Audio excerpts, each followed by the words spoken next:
Hi guys, my name is Brentley Charles and I work with Abbey Holiday Realtors with the Juan and Charles Group, and today I'm actually with Blake Robertson. He's one of my preferred lenders, and we're going to be talking about some special things today.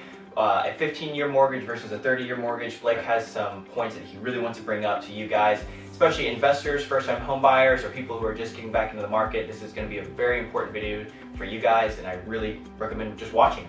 So anyway, Blake, if you kind of want to take it away and introduce yourself? Sure, thanks Brentley. I'm glad to be here. And yeah, like I said, Blake Robertson with NorTex Mortgage. We're just a local independent lender. It's been around in the area for over 20 years. But yeah, like Brentley said, just wanted to touch on the 15-year versus the 30-year mortgage.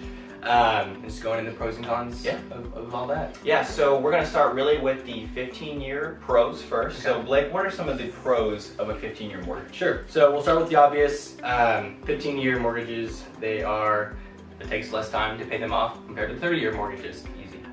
Yeah, pretty obvious. Also, with the 15-year compared to the 30-year, your interest rate is going to be, it's going to be less, maybe about a half a point to 5/8 of a point less than the 30-year. So, good deal. Over the life of the loan, you'll be paying less interest with the 15-year versus the 30-year. Gotcha. And because of that, you're paying more principal in each payment. You're building equity quicker with the 15-year. It's kind of like a forced savings. Yeah, you're going to have a higher payment with the 15-year versus 30-year, but you're putting more towards principal, and it's kind of like a forced savings that you're putting money into your account. Okay, awesome. Alrighty, so what are some of the cons to a 15-year? Okay, just like I mentioned, you do have a higher required monthly payment. So because of that, you may not be able to qualify for the house you want at a 15-year. Maybe you only qualify at a 30-year. Gotcha. And also there's a little bit less flexibility because your mortgage payment that you're required to make each month is going to be significantly larger than the 30-year. So those are just some cons as well. With there's some good things and some cons with the gotcha. Awesome. So pretty much just qualifying for less of a home, pretty much, and then you're having a lot less flexibility with a 15-year. Correct. Awesome. Alright, so those are the simple things about a 15-year. We're going to go to the simple things of a 30-year. What's some pros of a 30-year mortgage versus the 15-year? Sure. You're spreading out that payment over twice as long as a 15-year, so therefore your monthly payment is going to be less. Your required monthly payment is going to be less. Therefore, you might be able to qualify for more of a home. If you want, your price range might increase compared to the 15-year versus 30-year. It also, with the 30-year, you have a lot more flexibility. Like I said, your required monthly payment is a lot smaller. But if you don't want to be, if you can put more towards your principal, anything above your monthly required payment that you make towards each month goes towards your principal. Of course. So that way you have the flexibility of maybe treating it like a 15-year, paying, but at the same time, maybe you have a bad month and you don't make as much income.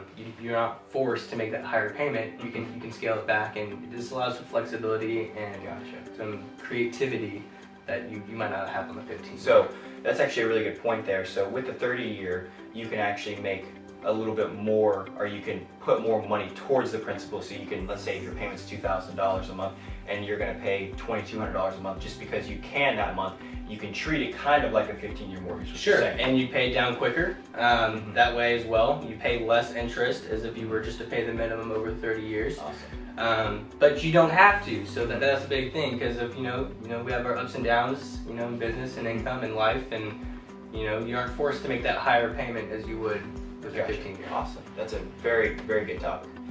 So 30-year, what are some cons to it? What are some just Sure. You will have a higher interest rate. Like I said, probably about a half a point to 5/8 of a point higher compared to the 15-year. And if you make only the minimum monthly payments, then you're going to be paying it off over 30 years compared to 15 years. But like I said earlier, you have the flexibility, and you can pay it off like a 15 if you want, or you don't. So, people say that 15 years better because you're paying less interest over the life of the loan, which is true. You have less interest rate, but you don't have that flexibility. There's just some more risk involved that you might not have with a 30-year. You can mitigate that risk a little bit easier with the 30-year compared to the 15-year. Awesome. So if you were a first-time home buyer or a buyer going back in today's market, with the interest rates, what are the interest rates right now actually, and what you're kind of seeing going on? I know they kind of dipped back down a little bit recently. So yeah, recently, you know, the beginning of the year, they kind of dipped back down, which was a little unexpected. We were thinking they might go up. They kind of plateaued, maybe kind of inching their way back up, but they're a little bit lower than we, you know, foresaw, we predicted, and you know, it's hard to tell. You know, the market is doing a little bit better than anticipated, and hopefully it holds on. So. Gotcha, good. And so everyone knows today is actually February 5th of 2019, so that's where we're kind of out on interest rates. But if you were a buyer going back in the market today, it sounds like the 30-year is probably the best route for most people to take right now. I mean, yeah, everyone's different, you know, obviously, and everyone's situation is a little bit different, but you know, for a first-time home buyer buying their first home, you know, that's not quite used to being forced to make this larger payment compared to when they're renting. It might be better to start off with a 30-year and get used to making those payments, and if you can make a bigger payment than you're required, go ahead and do it. That's always a good thing. And then maybe, you know, a few years down the road, you're like, hey, you know, 15 years might be a good option. You can always refinance into a 15-year note at that point, and you know, build into your equity even quicker. So there's always ways to, once you make that, you know, sign the paper, you're not forced 30 years for 30 years. You can always refinance, you can always pay more, and just, you know, that's why talking to a mortgage expert, you know, continuously throughout, you know, you're not just, you close on a loan, I'm never talking about a mortgage guy again. You know, continually talking to your realtor, your mortgage guy, and just getting updated on the market it's always prudent and just good for your financial situation. Awesome.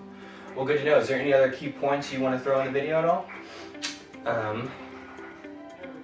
don't think so. Awesome. Alright guys, well my name is Brandley Charles and I work with the Wanda Charles Group here in Prosper, Salina, Abbey Holiday office. And Blake's here with me today. And thanks again for having me, Brandley. No problem. Thank you guys. And I appreciate you for coming out. And we'll see you guys next time. Thank you.